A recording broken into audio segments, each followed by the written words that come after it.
All products and services featured are independently chosen by editors.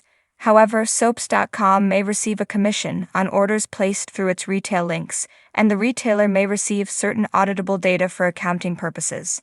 Nick's heart was in the right place when he made his latest move on Young and Restless. However, he's inadvertently laid the groundwork for what will be the most epic of meltdowns. One that could affect half of Genoa City. With growing concern for Sharon's mental stability, Nick told Faith and Mariah that he would spend some more time with his ex one-on-one so as to get a read on how she was doing. Frankly, though it was well-meaning, it felt like a bad idea from the moment he uttered the words. Despite Sharon's insistence that she is just fine, Faith's tale about her going out for a mysterious drive late at nights set her loved ones on edge. The girls agreed that Nick knew her better than anyone and would be able to suss out whether or not she was just getting better at hiding her volatile behavior. Grabbing the horse by the proverbial reins, Nick wasted no time in asking his ex-wife out to dinner. When she accepted, he cheerfully declared, "It's a date."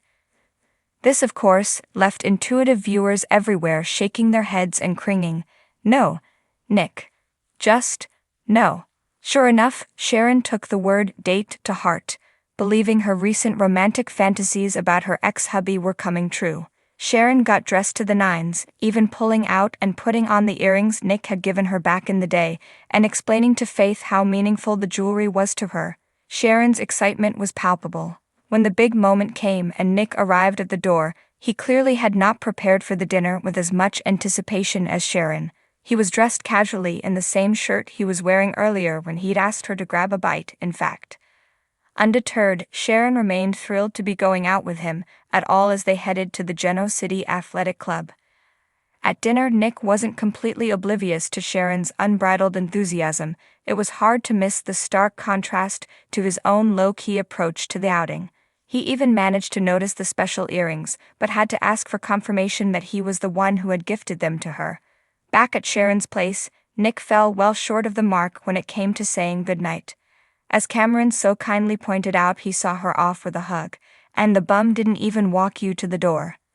This left Sharon fantasizing about a goodbye kiss that never came, followed by a sexy imaginary makeout sesh on the sofa that was rudely interrupted by her late stalker.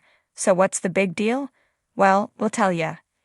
Nick asking Sharon to dinner and referring to it as a date was, quite simply put, playing with fire. Of course, he has no idea that she's been daydreaming about them getting back together, but Nick is well aware that he's dealing with a woman who has been mentally ill. She's not been seeing things as they are, and she's been overreacting to her perception of situations, if he only knew to what extent. This is a situation that should have been handled with kid gloves. Mark our words, this will backfire on Nick spectacularly. After Daniel is arrested and Phyllis loses her mind, Nick will be running to Red's rescue, leaving the fair Sharon fuming. Once Sharon realizes, and she will because, soaps, that Nick only asked her to dinner to gauge her mental state, and not because he was interested in rekindling their relationship, she's going to go the rest of the way off the rails. Considering the damage she's already done, this is a prospect that's pretty damn scary. Not only has Nick inadvertently created a situation that could set off Sharon all over again, but he could be putting a deadly target on his other ex-wife's back as the Phyllis versus Sharon feud erupts anew.